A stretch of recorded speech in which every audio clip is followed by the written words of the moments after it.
चल मार पवई रेस मुते कूड़ा क्या थी केस, कूड़ा क्या थी केस, कूड़ा क्या थी केस। चल मार पवई रेस मुते कूड़ा क्या थी केस। ना है कैसा तकरार वो भी मूले की आजार, ना है कैसा तकरार वो भी मूले की आजार। दस कंजे तो चवण ते मुते डंडो रखियो थी, कूड़ी फतवा ॾियण जो कंहिंखां ढंग सिखियो थी। वो कूड़ी फतवा ॾियण जो कंहिंखां ढंग सिखियो थी, कूड़ी फतवा ॾियण जो कंहिंखां ढंग सिखियो अथई।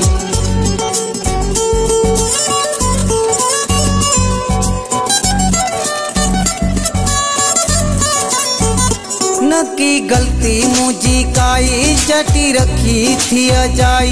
दिया रब के तो ताह लेठे बुधंदो मुझी आह, लेठे बुधंदो मुझी आह। न की गलती मुझी काई चटी रखी थी अजाई।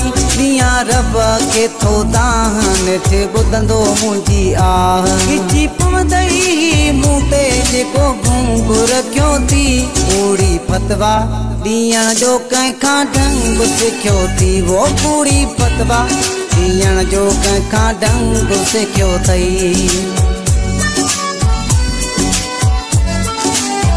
ओ असां माण्हू सच्चा सादा तुंहिंजा कूड़ा आहिनि वाइदा। चोरी कराए पियो माल कहिड़ो ग़रीबनि जो हाल, कहिड़ो ग़रीबनि जो हाल। ओ असां माण्हू सच्चा सादा तुंहिंजा कूड़ा आहिनि वाइदा। चोरी कराए पियो माल कहिड़ो ग़रीबनि जो हाल। पंहिंजे चेहरे जे मथां कूड़ो रंग रखियो अथई, कूड़ी फतवा ॾियण जो कंहिंखां ढंग सिखियो अथई। वो कूड़ी फतवा ॾियण जो कंहिंखां ढंग सिखियो अथई, कूड़ी फतवा ॾियण जो कंहिंखां ढंग सिखियो अथई।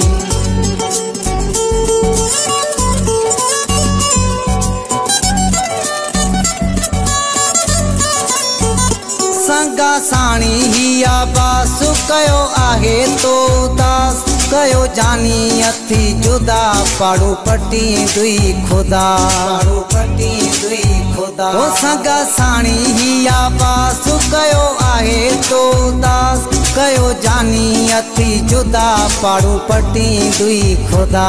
चांटे मेहनत सां तोले ही गीत लिखियो थी, कूड़ी फतवा ॾियण जो कंहिंखां ढंग सिखियो थी। वो कूड़ी फतवा ॾियण जो कंहिंखां ढंग सिखियो अथई। चल मार पवई रेस मुते कूड़ा क्या थी केस। ना है कैसा तकरार वो भी मूले की आजार, ना है कैसा तकरार वो भी मूले की आजार। दस कंजे तो चवण ते मुते डंडो रखियो थी, कूड़ी फतवा ॾियण जो कंहिंखां ढंग सिखियो थी। वो कूड़ी फतवा ॾियण जो कंहिंखां ढंग सिखियो थी, कूड़ी फतवा ॾियण जो कंहिंखां ढंग सिखियो अथई।